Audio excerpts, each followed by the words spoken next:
क्या आप भी बिहार में शिक्षक हैं और आपको प्रोफाइल अपडेट करने के लिए कहा गया है? अगर आपने अभी तक नहीं किया है तो सावधान। करने से पहले इस वीडियो को जरूर देखें और करने वाली गलतियों से बच जाएं।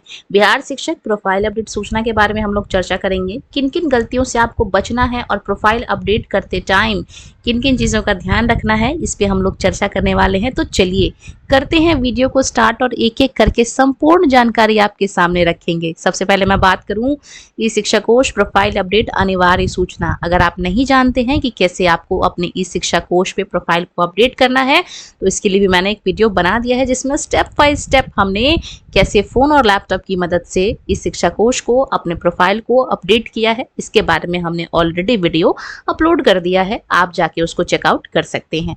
बात करेंगे हम लोग किन किन गलतियों से आपको बचना है। तो शिक्षा विभाग द्वारा ई शिक्षा कोष पोर्टल पर प्रोफाइल अपडेट करना हर एक शिक्षक के लिए अनिवार्य कर दिया है, कंपलसरी कर दिया है। कई टीचर्स के मन में डाउट था कि भाई हमको तो ट्रांसफर नहीं चाहिए तो हम क्यों करें प्रोफाइल अपडेट, लेकिन शिक्षा विभाग ने, एजुकेशन डिपार्टमेंट ने हर एक शिक्षक के लिए, चाहे आप विशिष्ट हो, नियोजित हो, नियमित हो, टीआरई 1 के 2 के 3 के, ट्रांसफर चाहिए नहीं चाहिए डजंट मैटर, आपको प्रोफाइल अपडेट करना जरूरी है। ठीक है, बात करेंगे हम लोग आगे की। आवासीय प्रमाण पत्र अपलोड करने के दौरान डिजिट दर्ज करने में जो टेक्निकल प्रॉब्लम्स आ रही थी वो अब दूर हो गई हैं। अब शिक्षक अपने प्रमाण पत्र का पूर्ण विवरण जो है वो दर्ज कर दस्तावेज को अपलोड कर सकते हैं। तो पहले जो इस तरीके से नंबर आ रहा था बीआरसीसी, उसमें दिक्कत हो रही थी। तो आपको क्या करना है, इस नंबर को नहीं लिखना है। मान लीजिए कि आपका जो डोमिसाइल है वो 2023 का इशू है, जो भी आपने ज्वाइनिंग के टाइम दिया था, या 2024 का इशू है, जो भी है, तो वहां से आप शुरू करेंगे स्लैश, उसके बाद जो भी आपका नंबर है वो आप उसमें डालेंगे। बात करेंगे हम लोग आगे की। तो प्रोसेस की बात करूं तो कंप्लीट प्रोसेस के बारे में एक डिटेल्ड वीडियो हमारे चैनल पे अपलोड है, और अगर आप यहां भी देखें तो एक एक स्टेप यहां पे लिखा गया है। सबसे पहले आपको क्रोम ब्राउजर में ओपन करना है, उसके बाद टीचर वाले सेक्शन पे जाना है, इस 3 डॉट पे क्लिक करना है, टीचर रजिस्ट्रेशन का चूज करना है, नीचे स्लाइड करके आपको एडिट प्रोफाइल पे आ जाना है।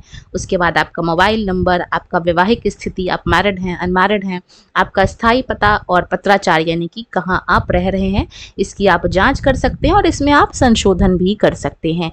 जैसा कि मैंने आपको कई बार बताया है, डोमिसाइल सर्टिफिकेट का जो मैक्सिमम साइज है वो पीडीएफ होना चाहिए और 200 केबी से ज़्यादा का नहीं होना चाहिए। ठीक है, और जो घोषणा है यानी कि जो लास्ट में आपके पास इस तरीके से बॉक्स बन के आएगा जिस पे आप ऐसे चेक करते हुए आगे जो है वो करेंगे, तो उसको आपको चेकआउट करते हुए जो है बाद में सबमिट बटन पे क्लिक करना है। आपके मोबाइल पे एक ओटीपी आएगा, उस ओटीपी को फिल करते हुए आपका जो प्रोफाइल है वो सबमिट हो जाएगा। तो ये कंप्लीट जो है वो प्रोसेस था।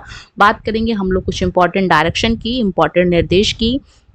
जैसा कि अभी मैंने आपको कह दिया है कि हर एक टीचर के लिए कंपलसरी है, इसको हल्के में ना ले, सभी टीचर को अपलोड करना ज़रूरी है। इसके अलावा जो आपका डोमिसाइल है यानी कि जो आपका निवास प्रमाण पत्र है वो आपका स्पष्ट होना चाहिए, क्लियर होना चाहिए और पठनीय होना चाहिए। ठीक है, ऐसा नहीं कि आप रिसाइज करने के चक्कर में आपसे पढ़ा ही ना जा रहा हो। इसके अलावा गलत जानकारी अथवा गलत दस्तावेज अपलोड करने की स्थिति में विभाग या कार्यवाही की जा सकती है। इसलिए जो आपकी एक्चुअल जो आपकी जानकारी है, एक्चुअल जो आपका डोमिसाइल है, जो आपने ज्वाइनिंग के टाइम दिया था वो आपको देना है, अदरवाइज आपके खिलाफ एक्शन लिया जा सकता है। और सबमिट करने से पहले सभी डिटेल्स को आपको अच्छे तरीके से मिला लेना है। तो अगर अभी तक आपने प्रोफाइल को अपडेट नहीं किया है और कैसे करना है ये नहीं पता, तो दोनों का सोल्यूशन मैंने आपको बता दिया है। बात करेंगे हम लोग आगे की। कुछ नॉर्मल क्वेश्चंस जो है वो पूछे जा रहे हैं कि प्रोफाइल किस ब्राउजर में खोलना है, तो इसका आंसर है गूगल क्रोम। कई बार बताया है। क्या प्रोफाइल अपडेट करना ज़रूरी है? जी हाँ, हर एक टीचर के लिए ज़रूरी है। अच्छा, कौन सा डॉक्यूमेंट आपको अपलोड करना है? ध्यान रखना है जो आपने ज्वाइनिंग के टाइम दिया था वही आपका आवासीय प्रमाण पत्र जो है वो आपको अपलोड करना है और पीडीएफ के रूप में अपलोड करना है। मैक्सिमम साइज जो है वो 200 केबी तक होना चाहिए और सर्टिफिकेट नंबर भी अब आपका पूरी तरीके से जो है वो अपलोड हो रहा है। ठीक है, बात करेंगे जो अदर स्टेट के टीचर्स हैं वो क्या करें।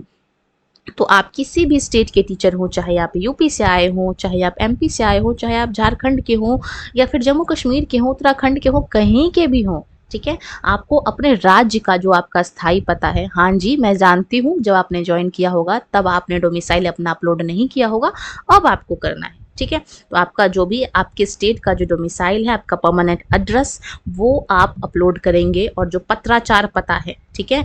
अब वो जो पत्राचार पता है जहाँ पे आप अभी रह रहे हो, जहाँ भी आप रह रहे हो किराए के मकान में, वहाँ का आपको एड्रेस जो है वो डालना है। ऐसा नहीं करना कि परमानेंट और पत्राचार दोनों सेम कर देना, क्योंकि ऑब्वियस सी बात है आप यूपी से या एमपी से तो रोज पढ़ाने नहीं आओगे बिहार में। तो जहाँ पे आप रह रहे हो किराए के रेंटर रूम में, वो जगह आपको अपलोड करनी है अपनी पत्राचार, यानी कि आपका करंट एड्रेस करस्पॉन्डेंस एड्रेस में, ठीक है। तो ये बिहार टीचर प्रोफाइल अपडेट से संबंधित कुछ इंपॉर्टेंट जो है वो अपडेट्स था। इसी के साथ वीडियो को यहीं विराम लगाएंगे, जल्द मिलेंगे किसी नेक्स्ट अपडेट के साथ। धन्यवाद।